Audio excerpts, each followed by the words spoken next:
This is the Gen Y Leaders Podcast.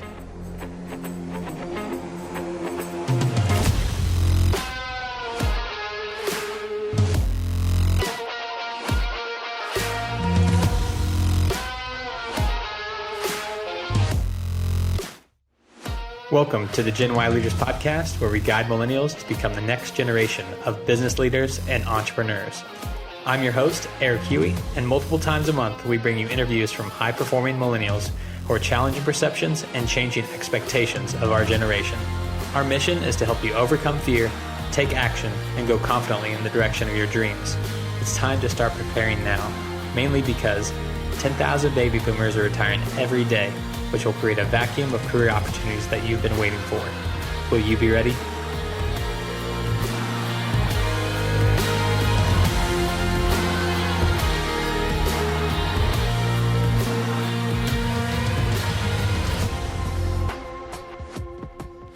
Welcome back to another episode of the Gen Y Leaders Podcast. Here today with me, I have Adam Herbig with DigBig. And today we're going to be talking about 3 ways to differentiate your brand in the market. But Adam, welcome to the show. Appreciate you joining us. Thanks, Eric. Good to be here. Appreciate it. Yeah, you are one of our three mentors for the month of May Mentor Month. The alliteration's catching up with me now. I thought it'd be cool to have alliteration, but now I just totally shot myself in the foot. But if you could just start off by telling us a little bit about who you are and what you do. Sure. No, appreciate it. So my journey is a little bit of an interesting one. So who I am is first of all, a father and a husband, and that comes first, and that really started my entrepreneurial journey, if you will. So you find yourself at a point in your life, and I'm not a millennial, I'm not a Gen Y, I am a Gen Xer. So I had somebody who used to work for me who said, "You're an honorary millennial." And I was like, "Well, that's nice. I think so. Yeah. I appreciate that." But I found myself, you're at that critical age where you can either stay where you are and be really comfortable, not risk anything, or it's time to really evaluate where you are and are you doing what brings you passion every day to your fullest extent, and then make that leap. So I was at that place about 3 years ago. Yeah.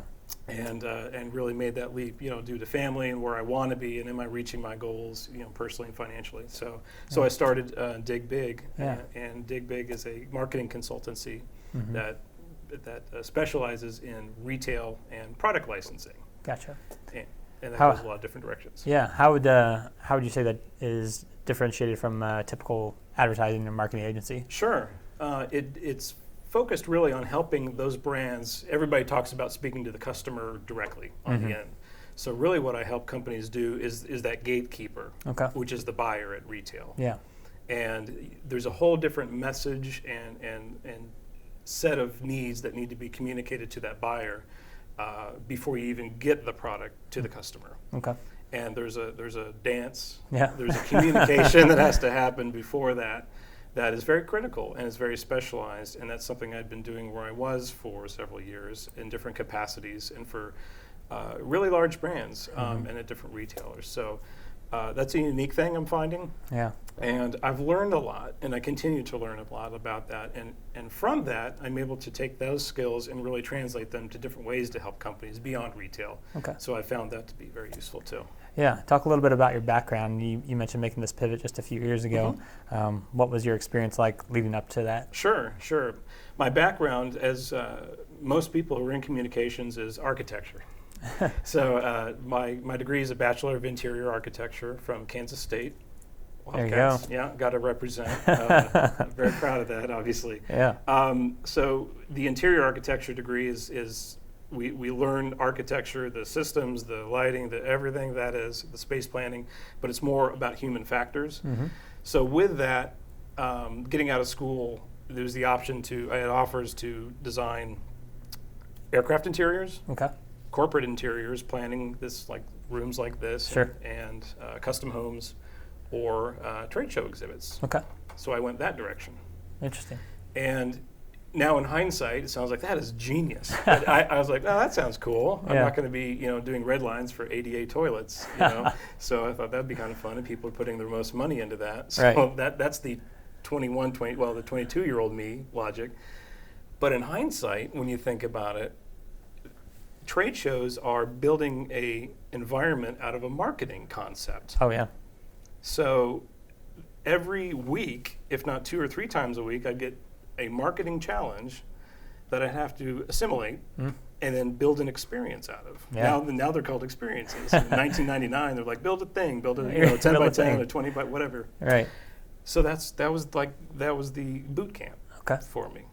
And that evolved. I worked for Freeman Exhibit, the Freeman companies in Dallas, for a couple of years, and then moved back up here and translated that into retail design and fabrication and then marketing. It just kind of went from there. Yeah. So fast forward now to DigBig and owning that. What's your why? I mean, why go that route versus any other route? You know, what keeps you motivated day in and day out? Sure. Really, what I like, the why on DigBig is to service those clients in every way, every capacity possible. And when I was really making that decision, it was about, what do I really like? Do I like drawing pictures? Yeah. Do I like spreadsheets? Not really. Who does? Yeah, right. But I made very colorful spreadsheets compared to a lot of them. But the deal is, what did I really get out of my day was when a client would say, man, I've been struggling with that for a month. And you just in this 15-minute phone call remove that barrier for me. Wow. That gave me goosebumps. Oh, yeah. That's the coolest thing. That's why I come to work where I did, and that's what I was like, I want to do that more. Yeah. There's a greater need out there besides that channel that I was working in. Yeah. And if I could do that broader, then perfect. Yeah, that's awesome. Yeah. Well, thanks for the overview. We're going to dive a little bit deeper into our topic for the day as far as 3 strategies for differentiating your brand in the market. And I just want to take a minute for viewers to be encouraging, because I think there's this misconception that when you start a business, you have to, it always has to be tech or software, the newest app. But really, you can take a physical product from ideation to on shelves at a store. Right. So I think that's something to keep in mind for people who have ideas and never pursue them. I would encourage them to take action. So Adam will help us out with that today as far as how you can make your brand or your product stand out. So Adam, I can turn it over to you if you like, and kind of just run us through at a high level of the three strategies. Sure, thanks. And that can be a thing or it can be an idea too. It can be a service as well. That's a good point. And I'll cover a few of those here. They're equally, they apply to both. Some of the examples do too. So the first strategy really that differentiates your brand in the market, the first one is to really discover your complete brand story. Okay. And that's beyond, what is every little piece that you want to talk about. It's not like, it's beyond what is your why, but really dive deep into every little piece that's very interesting or compelling about you, about the problem you're solving, and maybe who you're solving it for. Okay. So the brief example is that the product I'm working on, or the brand that I've helped build for my client, it's called Artified Life. Yeah. So the artist is Katina Zinner. There's a lot I'll try to wrap it fairly quickly. Sure, yeah, no problem. She's the daughter of the Oscar-winning editor, Peter Zinner. Wow. He is the editor of The Godfather 1 and 2, and Oscar winner of the Small World Connections, huh? Yeah, exactly. So she came to me and put some things out there, and I replied to her is how we got connected.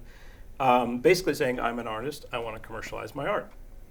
Here's who I am, here's my art, boom. Yeah. So traditional art licensing is, here's art, you put it on stuff, everybody moves forward. There may be a little bit of a story, but that's kind of it. Yeah.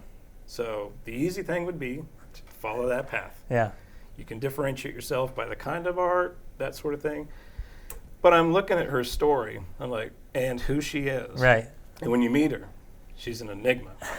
And you just even speaking with her, you're like, wow. Yeah. The energy's coming through the phone. Yeah. And then, so I'm like, all right, that would be doing a huge disservice. So start digging. And we, there's a whole lot of, we decide to engage and all that stuff. I'm scooting past that. So you've got the whole movie thing. Then you've got, oh, by the way, she's a cancer survivor. Wow. Oh, and she swims with sharks. Oh my gosh. Oh, and she's like adopted. She's a rescue animal. She has 3 amazing Dalmatians that are, one of them is 18 years old. Wow. And is in incredible shape. Oh my goodness. And she lives what she does. And she's a go-getter and does not stop and has been that way since a baby. Wow. And she will tell you these stories that will blow your mind. And so all this stuff. And then after 6 months of working together, she drops this story about, oh, do you know Charles and Ray Eames? And for those of you who don't know, they are the king and queen of mid-century modern furniture. Oh, wow. Like the Eames chair, you've certainly seen a photo of it. And maybe you can pop one of them into the podcast at some point. See it here. Yeah. So they would be like, who would it? So a sports unit, or so let's say, so she grew up next to them from age 3 to age 11. Okay.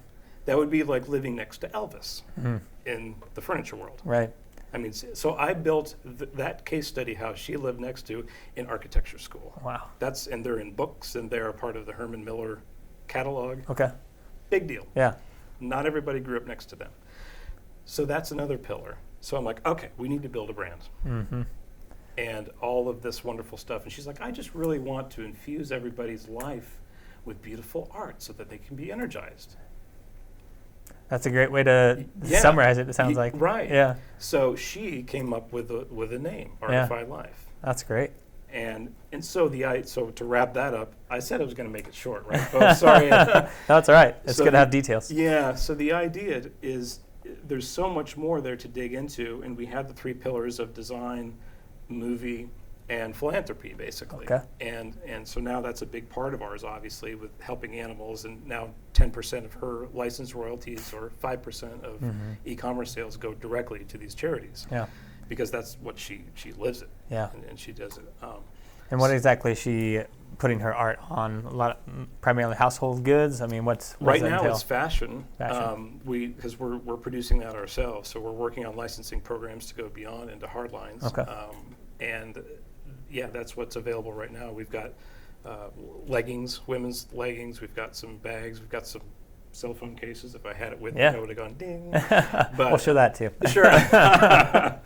But they're direct digital productions of her paintings. So these are, we call it fine art fashion. Yeah. Because it's her paintings that are on the goods. And I just went to the Magic Show, which is a fashion trade show, and I was fascinated to see that I covered easily 80% of the show, if not 85.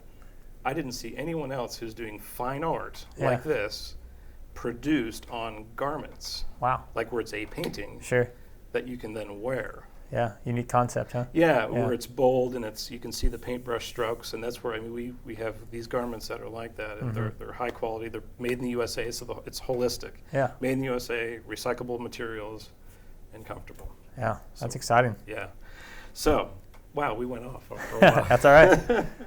All right, so that talks about the complete story. So as you can see, when it's not just art licensing, if it was art licensing, we would have talked for 30 seconds. Yeah, exactly. A lot more to it than that. Exactly. So the second piece is to evaluate the comprehensive market landscape. So that goes beyond, who's your market. Mm-hmm. So you want to talk about the macro, which is, all right, where do we think we're going with this? Or we think, I use this example of Pokemon Go. Yeah. This came out, 2.5, maybe even 3 years, 2.5 years ago? So the company, from a tech, software as a service, they're thinking this is going to be an app for gamification. So I did a webinar a few years ago for the licensing industry everybody was thinking, well, we're going to talk about how it's affecting retail. I said, actually, folks, I think this is going to be the next thing for movies. Huh. Because as a service, this is entertainment. Right. You have just engaged a huge amount of people. Makes sense. And extended your brand and made them live it. Yeah. And got them excited about it. So you've done that better than you can with a movie. Yeah. And people take it with them, and then they talk about it, and then they want to go buy stuff. That's exactly what you want them to do. Mm-hmm. So the idea was, think beyond what your traditional channel. Mm-hmm. what if we do this software and then take it to the entertainment industry? So the next Transformers is for kids or parents who like, I've got this cool thing, I can point it at a car over here, and then all of a sudden that car transforms and walks around. Wouldn't that be? That's awesome. Kick-ass, Yeah, right? for sure. Yeah. Right? Or, think of Lego. What if I can hold this outside and then build my own little universe outside my house?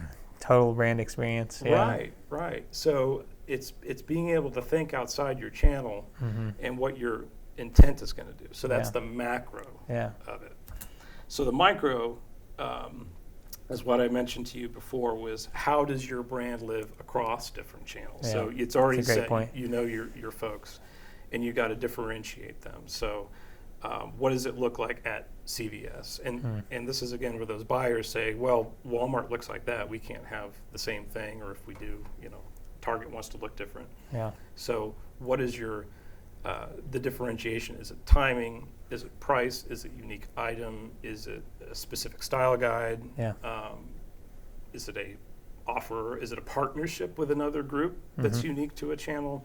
So those are all things to consider for that. I love that, the connection part. Yeah. All right. Third is an important one. It's the formula that I use it's both storytelling, but it's also a retail formula. It's intellect plus emotion, and that equals action. Haven't heard that before. That's cool. Yeah. So if you think intellect is, what is it? All right. So I've got a, well, an intellect is also the thing. Yeah. It's, I've got a shaver or whatever. So it's a shaver. I can shave which I didn't. I can shave today, and it's just the facts about what it is. Yeah. What differentiates that between all the other widgets in my category and my competition? Yeah. So the only thing that really does that, other than features and benefits and blah, blah, blah, there's got to be an emotional connection. Yeah. Right? So that's what all the market, emotion, what makes this touchy-feely. But you combine those two, and you've got to find in that emotion that's going to trigger an action. Yeah. What's going to compel them enough to act, and act in a way that you do. So an analogy I've used in the past, just speaking specifically on this, is Star Wars. Okay. Because if you use intellect on their own, that's a weird story. Right. That's a good weird story. Yeah. We got robots, we got a walking carpet, we got some people, and some other things going on. They're kind of strange. And if you were just to go into with intellect, it's like, no. But man, they got the emotion right, and they didn't go too crazy with it. But it just all came together. And what did the action happen? People wanted more. They wanted the product now. Perfect formula. Yeah. So some other ones that are getting it right are also Tom's shoes now. Oh, yeah. Right? That's a great example. Great emotional connection. Yeah, they're shoes. Yeah. Everybody's got shoes. What's unique about them? Great emotional connection. Great why behind it, but beyond the why. Yeah. So also the NBA, right? Huh. That's an experience. They're not selling basketball. Here, yeah. Right? They're selling dreams. Yeah. They're selling the experience, the aspiration of being great and doing great. Right. And being able to play. And that feeling that they get, bring that excitement of the game and the people and the sports heroes home with them. Yeah. So they don't have to sell even just basketballs. They can transfer that all the way around and do it very successfully. Yeah. And to your point about connecting all the platforms, each one of those examples you gave have the products, the apparel, the toys and widgets and everything to go with it. Yep, exactly. Diversification at its finest. Yeah. You want to touch again just briefly on those three bullets? You bet. Yeah. Strategies. So one is discover your complete brand story. Two is understand your comprehensive market landscape from the macro. So really, where are you heading? And then the micro, how is it going to be represented in each place that it will be, right? And how do you differentiate? Yeah, great advice. And then the three is the recipe, the intellect plus emotion, and what action does it translate to? Yeah, I love that. That's definitely going to be one of the quote cards for the episode. That equation there, that's great. Cool. Besides those 3 points, is there anything that comes to mind off the top of your head if someone out there listening or watching has an idea for a product or service and kind of wants to take it to that next step? What's a good initial step for them? Yeah, sure. I think really dive into the genesis of it. So it's a little cliche, what problem are you solving? Yeah, and take it down the road a little bit. So is it a single phase problem, right? Is it kind of like, all right, here's my solution, I'm doing this, and then it's kind of done? Or are there possible extensions where that can live? So there's a thing I've used called extendable equity, right? So that's how you're full of new terms. I know, right? It's the gray hair. No, it's how long can your idea live beyond the immediate use? Okay. Right? So it's,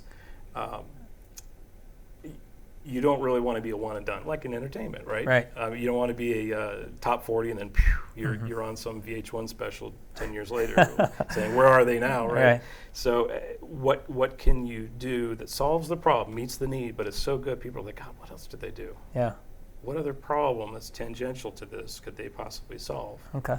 Or can my technology be licensed to other things? Right.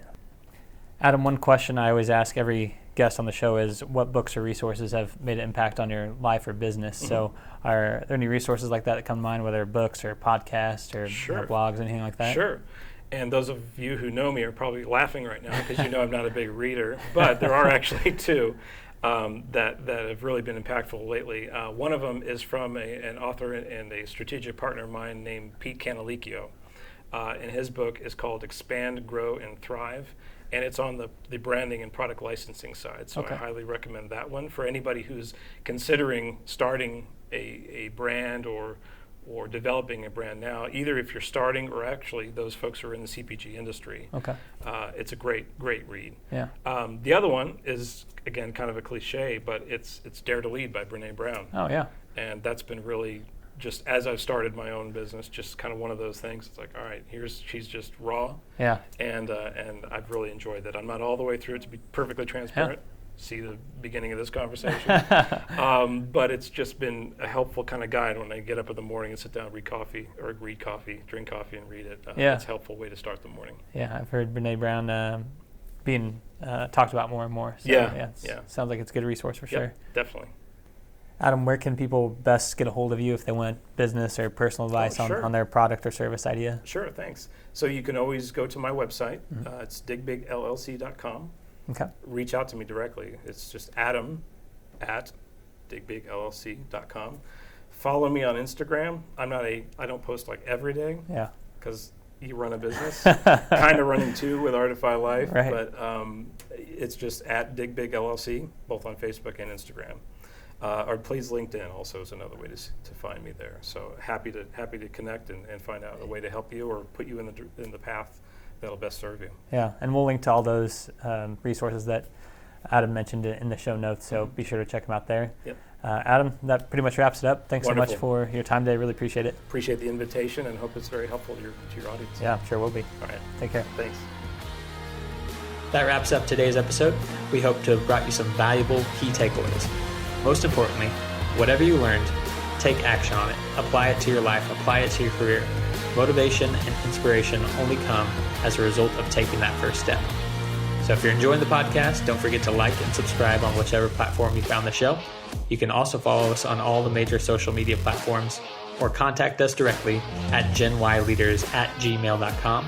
That's GENWHY leaders@gmail.com. Until next time, I'm Eric Huey, and thanks for listening to the Gen Y Leaders Podcast.